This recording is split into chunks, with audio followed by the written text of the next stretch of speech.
Downloading your account data from Gmail can help you keep a backup of your important emails and other information.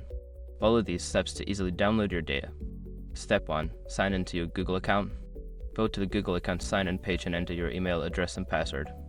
Make sure you are using the account from which you want to download the data. Step 2. Access Google account settings. Once signed in, click on your profile picture or initial in the top right corner. From the drop-down menu, select Manage your Google account to access the settings. Step 3. Navigate to Data and Personalization. In the Google account settings, look for the Data and Personalization tab on the left-hand side. Click on it to view options related to your data. Step 4. Use the Download Your Data tool. Scroll down to find the Download Your Data section.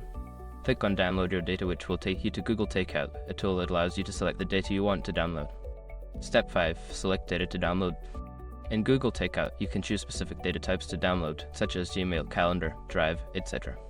After making your selections, click on Next Step and follow the prompts to choose the file format and delivery method. Finally, click Create Export to start the download process. After completing these steps, you will receive a notification when your data is ready for download. This process ensures you have a backup of your important information from Gmail.